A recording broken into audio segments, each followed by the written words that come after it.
le rôle des juges, dit-on souvent, est appelé à changer. Ce soir, nous allons évoquer cette question, mais beaucoup d'autres encore, avec mon invité, peut-être le juge le plus célèbre, en tout cas le plus connu au Québec.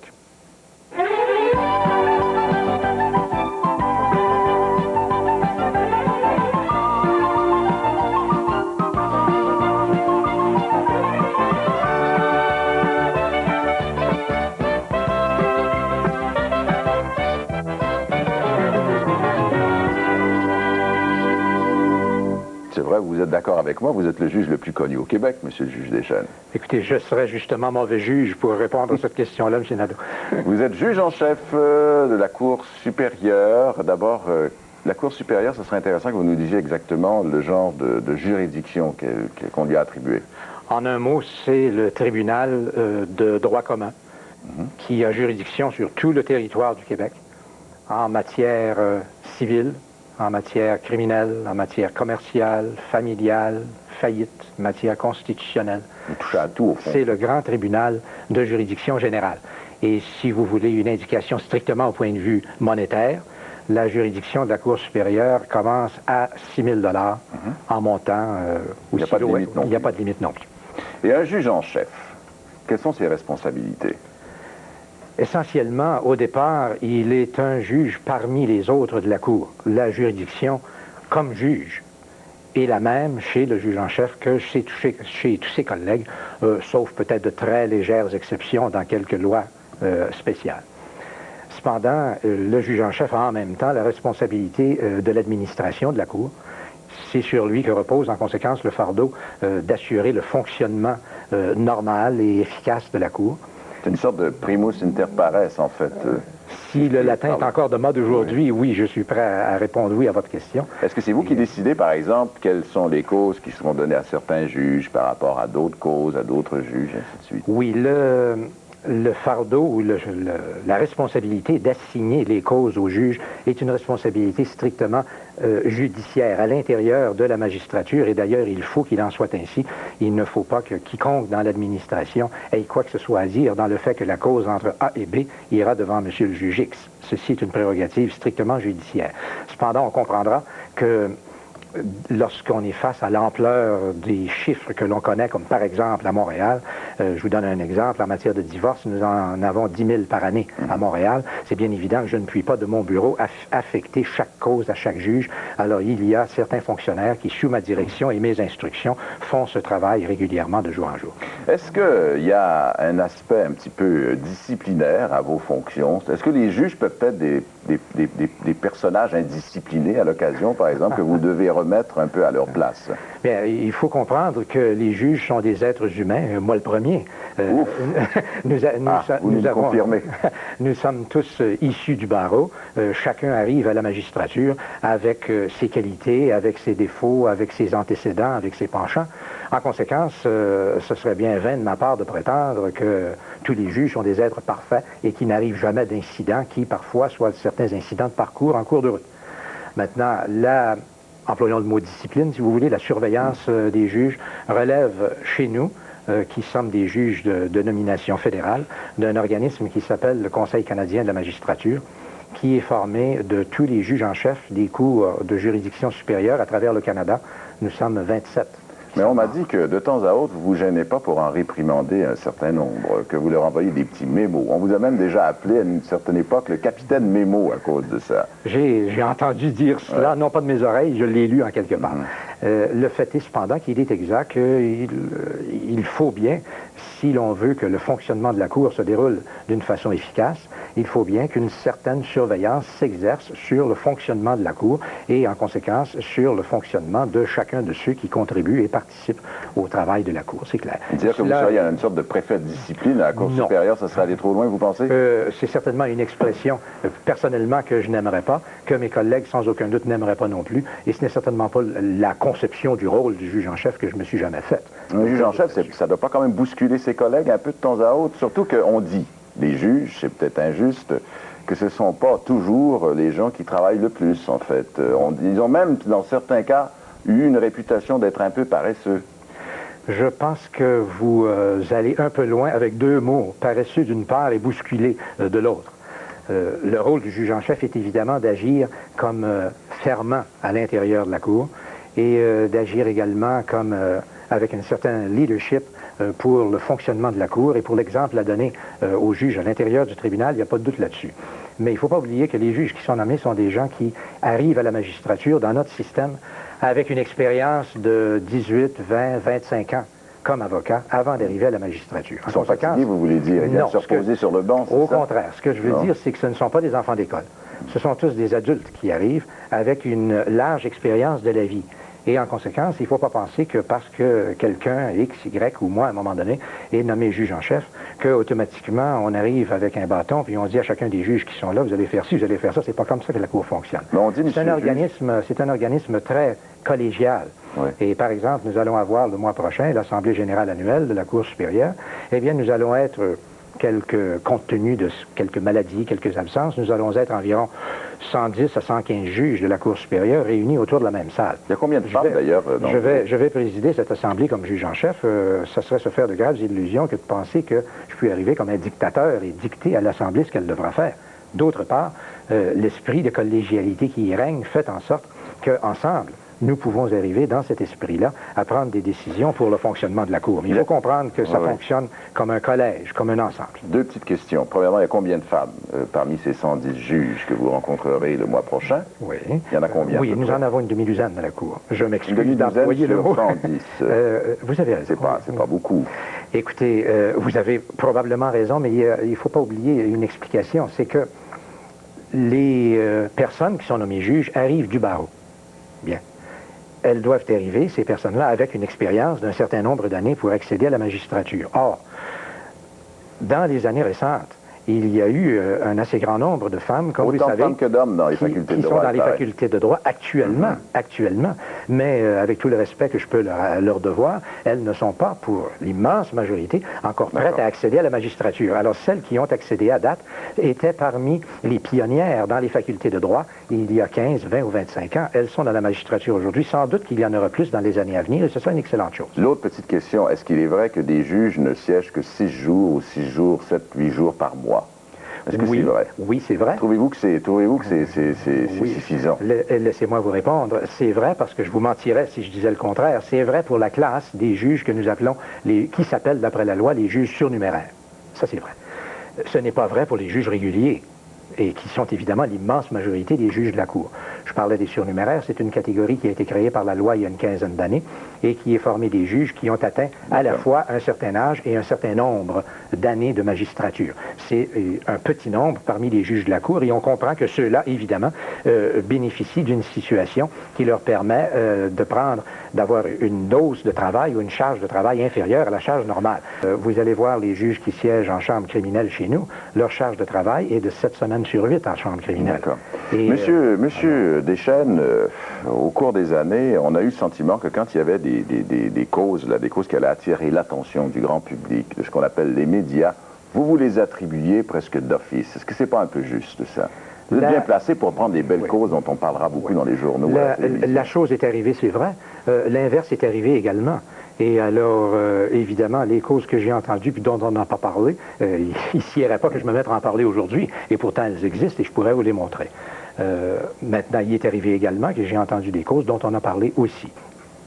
Une partie du travail de juge en chef dans la Cour est compris dans l'expression que j'employais tout à l'heure de leadership.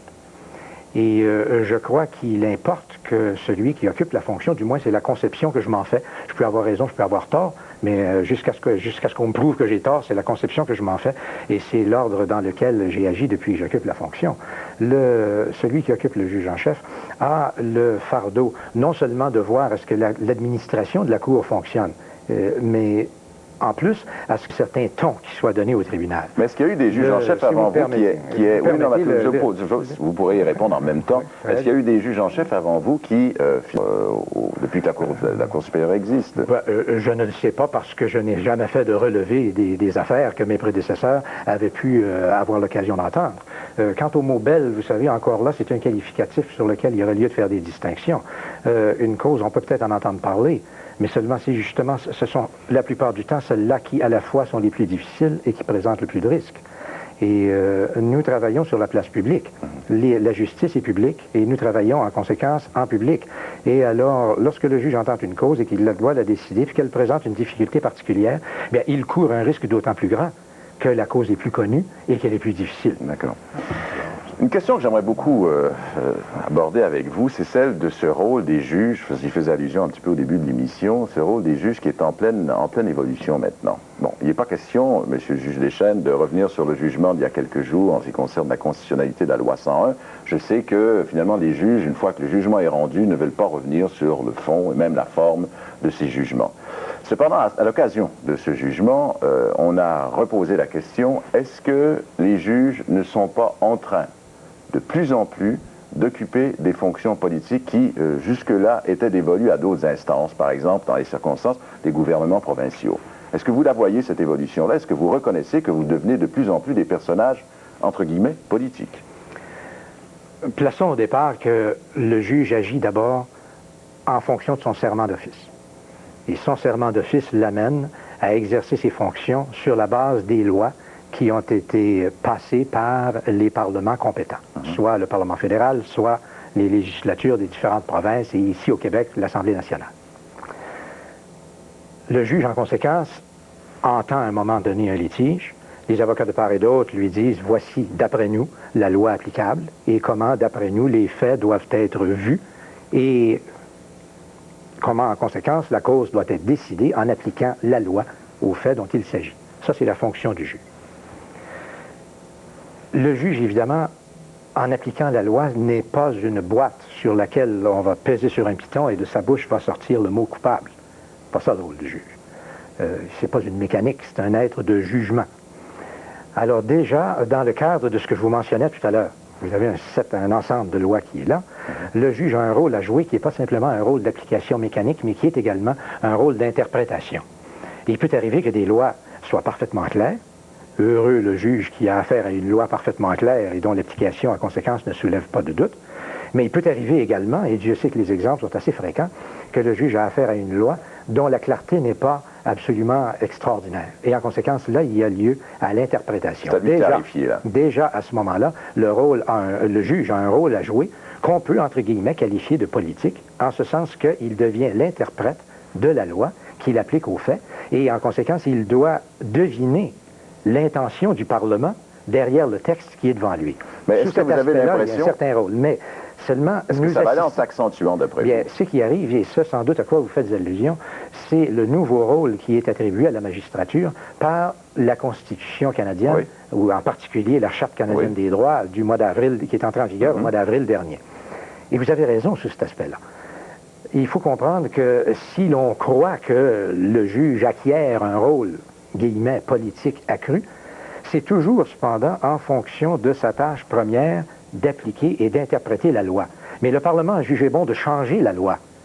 Alors, il ne faut pas en faire un reproche à la magistrature. Non. La loi a été changée. Or, la loi qui est entrée en vigueur contient maintenant des dispositions qui disent au juge, dans certains cas, vous devrez vous demander si la loi remplit certaines conditions que voici. 1, 2, 3, 4. Et par exemple, dans le fameux article 1 de la Charte canadienne des droits, on sait que le juge doit se demander, lorsque cet article-là doit être appliqué, est-ce que la loi que j'ai devant moi, puis sur laquelle on plaide, est une loi qui est une règle de droit, qui est justifiée dans une société libre et démocratique, et est-ce qu'elle impose certaines restrictions dans des limites raisonnables? C'est ce que dit, je paraphrase, l'article 1. Bon. Alors, il faut que le juge se demande, vivons-nous dans une société libre et démocratique? Ce n'est pas la question la plus difficile à laquelle le juge aura à répondre, vraisemblablement. Mais quand il arrive à se demander, est-ce que la loi qui est devant moi et qu'on me demande d'appliquer, ou qu'au contraire, l'autre côté me demande d'écarter, est-ce que cette loi-là est justifiée? Est-ce qu'il y a une justification pour elle? Et est-ce que, si elle impose des restrictions, celles-ci sont imposées dans des limites raisonnables?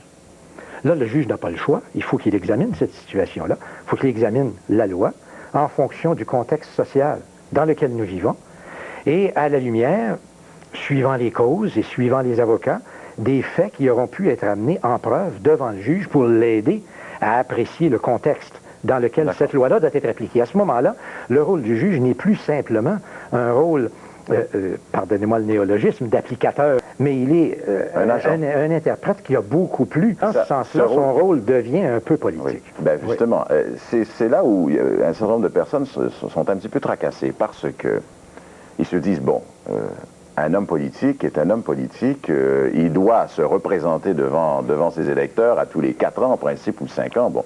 Et puis si on n'en veut plus, on le renvoie chez lui. D'autre part, pendant la durée de son mandat, il est obligé de s'expliquer, par exemple, sur les décisions qu'il prend dans une émission comme celle-ci ou devant les journalistes de la presse écrite ou devant le grand public. Le juge, lui, politique, entre guillemets, sauf qu'il n'est pas obligé de donner des explications au-delà du texte qu'il a écrit, qui est son jugement. Il devient une sorte d'intouchable. Et ça, en fait, on peut se demander si c'est bien, si c'est correct. Si en fait le juge ne devient pas finalement un personnage complètement en dehors et qui devient une force de plus en plus importante, mais que personne ne pourra contester. Dans ses fonctions politiques, j'entends. Vous mettez le doigt, évidemment, là, sur un aspect, jusqu'à un certain point, nouveau au Canada, de la fonction de la magistrature. Seulement, il faut remarquer, premièrement, que la magistrature n'a pas couru après ses responsabilités additionnelles. Je pense qu'on nous rendra le crédit que ce ne sont pas les juges qui ont demandé ou exigé, si tant est qu'ils l'auraient pu, d'avoir ce nouveau pouvoir. Par ailleurs, vous savez très bien qu'au cours des débats constitutionnels de l'an dernier, on a soulevé abondamment le pour et le contre de cette nouvelle fonction de la magistrature. Et il y a certains hommes politiques qui ont dit avec grande vigueur, il faut que ce soit les parlements élus qui soient les protecteurs des libertés des citoyens.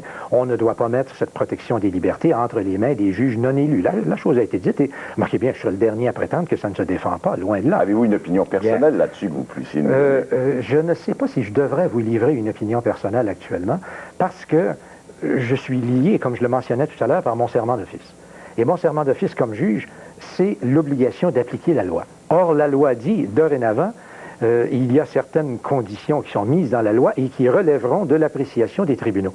Alors, quelle que soit mon opinion, que j'aime ou que je n'aime pas la nouvelle Constitution canadienne, il reste que l'obligation que j'ai comme juge, c'est de l'appliquer. Et si à ce moment-là, elle m'impose à moi ou à mes collègues l'obligation de porter des jugements de valeur sur la législation et de dire à un moment donné, elle est ou elle n'est pas justifiée, elle est ou elle n'est pas raisonnable, mais il faut que nous remplissions notre devoir et que nous le disions, quitte à ce que des critiques peut-être virulentes s'élèvent à un moment donné à l'endroit d'un jugement qui aurait été rendu par l'un ou l'autre des juges de la Cour.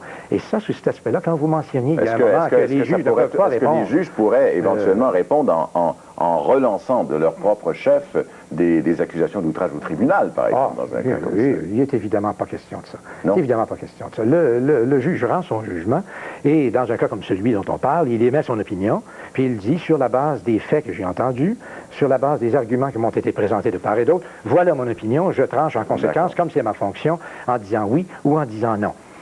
Rendu là, son rôle est fini au juge. Cependant, le rôle de la société, à un certain point, commence peut-être à ce moment-là. Et c'est clair qu'on entendra d'une part des gens qui vont dire « C'est extraordinaire, ce juge-là est extrêmement intelligent, il a très bien compris sa décision, il est superbe. » Ceux qui sont d'accord, évidemment. Ceux qui sont d'accord. Et par contre, ceux qui ne sont pas d'accord vont dire « C'est effrayant, il s'est trompé une demi-douzaine de fois, et puis on va faire corriger son jugement par une autre juridiction. » De part et d'autre, on a le droit, c'est le jeu démocratique. Et sous cet aspect-là...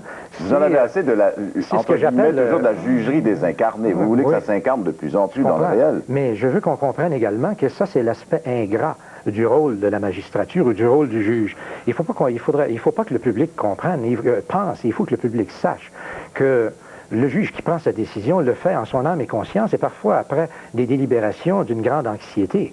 C'est pas toujours facile, ces questions-là qu'il faut décider, puis on sait le retentissement que ça peut avoir dans l'ordre social chez nous, et pourtant, il faut que le juge prenne sa responsabilité et signe à un moment donné la décision. Vous, personnellement, est-ce que vous avez une certaine difficulté quand vous rédigez un jugement à déborder, par exemple, dans le commentaire ou l'interprétation socio-économique ou politique, y aller, par exemple, de phrases qui sont peut-être pas absolument indispensables au jugement, mais qui vont le situer, votre jugement, dans un contexte que vous déterminez vous-même? Il n'y a jamais un mot de trop.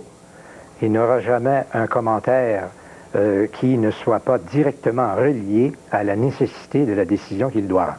Ça, c'est le juge idéal. Trouvez-moi un juge idéal et je serai très heureux. Nous sommes tous humains et j'imagine qu'à un moment donné ou à un autre, il peut échapper à un juge un commentaire que d'aucuns diront il ne serait pas dû être écrit dans le jugement. Mais remarquez bien que même si d'aucuns le croient, le juge, lui, est certainement justifié aussi de penser que s'il l'a écrit, c'est parce que la chose était nécessaire pour arriver à la conclusion à laquelle il allait. Des fois, les juges parlent.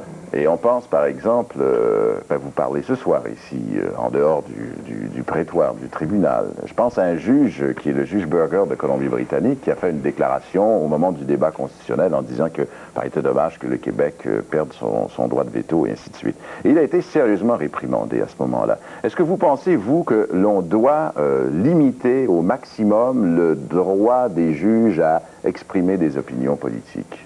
Écoutez, vous venez de dire vous-même que le juge Burger a été réprimandé par le Conseil canadien de la magistrature pour les propos qu'il avait tenus. Bon, alors on a déjà là un jugement sur la conduite qu'un juge doit tenir en dehors du tribunal. Laissez-moi vous donner un exemple. S'il fallait que ce soir, je ne le fais pas, mais s'il fallait que ce soir, je vienne formuler des commentaires sur la question que vous avez soulevée, le droit de veto du Québec, par exemple. Allez-y, si vous voulez, vous êtes le bienvenu. On ne vous empêchera pas du tout. Oui, je viens justement de vous dire que je vais m'empêcher moi-même de le faire, parce que carrément, je sortirais du cadre des propos qui peuvent être tenus par un juge en dehors de l'exécution de ses fonctions. Et nous, vous savez, nous tenons beaucoup dans la magistrature à cette vieille théorie de la séparation des pouvoirs.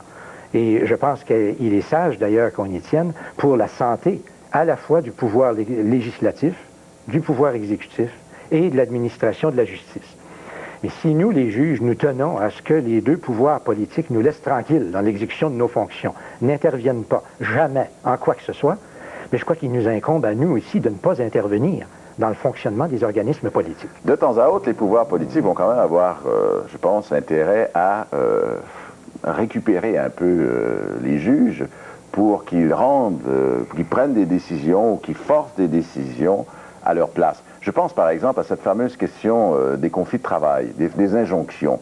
Il y a quelques années, c'est un autre jugement dont on ne parlera pas en détail, mais en 1974, vous aviez, accordé, je pense, une injonction à un syndicat de Montréal ou refusé plutôt une injonction à la CTCUM face à ses employés. Bon, et ensuite, vous avez eu l'occasion de reprocher au système que l'on se serve des juges pour bloquer des grèves.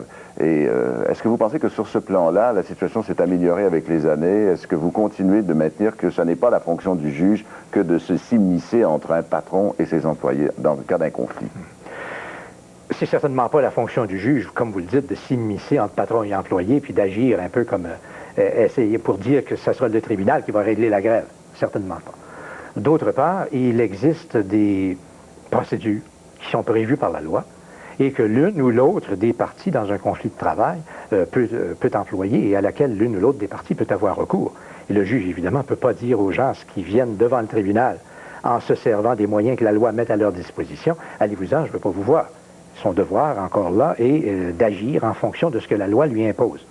Mais ce qui arrive, cependant, c'est que il est arrivé que des parlements, et là je parle autant au niveau fédéral qu'au niveau provincial, et sous quelque régime politique que ce soit. On a vu de ces agissements-là. C'est beaucoup fait au Québec au cours des dernières années, 10 ans, 15 ans. Il y a eu des lois qui ont été votées et qui, parfois, faisaient en sorte que le Parlement ou la législature prenait réellement ses responsabilités. Et à ce moment-là, les tribunaux n'ont rien à dire lorsqu'arrivent devant eux ensuite des procédures en fonction de ces lois-là. À l'occasion, il y est arrivé également d'autres lois qui ont été votées par des parlements et dans lesquelles le Parlement passait la responsabilité aux tribunaux. Et ça, c'est une législation, je crois, qui est mauvaise et que l'on devrait fortement éviter. Et alors, suivant que l'on est en face de lois qui sont d'une ou de l'autre catégorie, bien, les tribunaux sont appelés à faire leur devoir, ils le font, ou se voient pris de force à intervenir dans des litiges où ils ne devraient pas se trouver. Et à ce moment-là, malheureusement, personne n'y gagne. Ni le Parlement ou la législature qui a voté une loi de la sorte passant la responsabilité ailleurs, ni l'organisation judiciaire qui se voit prise dans un système où elle ne devrait pas être, et à ce moment-là, exposée à des critiques qui, de fait, ne devraient pas être adressés vers les tribunaux, mais qui leur arrivent parce que ce sont eux qui sont obligés de rendre les décisions que l'on critique ensuite. Je ne voudrais pas que cette émission se termine, et le temps passe très vite, je ne veux pas que ça se termine sans qu'on parle un petit peu de vous. Vous êtes un homme très porté sur la poésie, paraît-il. Vous avez même, dit-on, on m'a dit ça tout à l'heure, un jour rendu un jugement en vers. En vers et contre tous, non, en vers, en alexandrin. Est-ce que c'est vrai, ça? Non, ça, je ne sais pas qui a pu vous rapporter la chose, mais c'est une pieuse exagération. C'est vrai? D'ailleurs, je pense que les justiciables qui viennent devant les tribunaux ont le droit de s'attendre qu'ils seront traités de la façon habituelle dont ils sont traités devant les tribunaux. Et je m'en serais certainement voulu d'employer cette forme un peu ésotérique pour rendre jugement. Cela dit, vous adorez la poésie, me dit-on. Ah, je ne vous en faites même. Oh, ce serait beaucoup dire que je fais de la poésie. Parfois des vers, disons des rimes. Poésie, ça, c'est un jugement de valeur à porter, et celui-là, je ne l'entreprendrai certainement pas. Et le piano? Vous jouez du piano, je crois. Oh, ceci, c'était dans mon jeune âge. J'en ai toujours gardé le goût, évidemment, mais les occupations de la vie m'ont malheureusement éloigné de l'instrument que je garde encore, mais que je fréquente beaucoup moins auparavant. Si vous ne faites pas beaucoup de poèmes, vous ne jouez pas de piano, est-ce que, par exemple, dans vos moments libres, vous devez bien en avoir quelques-uns, comme tout le monde, vous faites du sport un petit peu? Oh, bien peu, malheureusement. Je dois vous confesser que sur cet aspect-là, j'aurais des leçons à prendre, j'imagine. Et ça sera peut-être un peu drôle pour quiconque m'entendra dire que la marche est mon sport préféré, mais enfin, c'est peut-être celui qui me permet de réfléchir en même temps le mieux. Est-ce que quand vous réfléchissez à votre avenir, vous vous voyez un jour à la Cour suprême, Monsieur Deschênes? Vous qui avez déjà été à la Cour d'appel, d'ailleurs, avant de devenir juge en chef de Cour supérieure. Ça, je ne vous répondrai pas à cette question-là. C'est une question que vous ne devriez pas me poser. Je n'ai pas le droit de vous la poser? Bon, vous pouvez toujours me la poser si vous voulez. Disons que ce serait bien téméraire de ma part de prétendre vous répondre. Je fais la tâche que la Providence a voulu qui me soit attribuée. Je fais mon travail du mieux que je puis, au goût de certains, puis pas au goût d'autres, mais ça, j'imagine que dans n'importe quelle partie dans la vie, c'est toujours ce qui arrive. Et pour le surcroît, je me laisse mener par la main de la Providence et nous verrons ce qui arrivera. De toute façon, j'imagine qu'il va être normal pour tous les juges d'espérer un jour être appelés à siéger en Cour suprême. Oh, vous savez, il y a du pour et du contre là-dessus, et je ne suis pas certain que tous les juges aient cette ambition. Merci beaucoup, Monsieur le juge Deschênes. Mon invité ce soir était le juge en chef à la Cour supérieure du Québec, Monsieur Jules Deschênes. Au revoir et à très bientôt.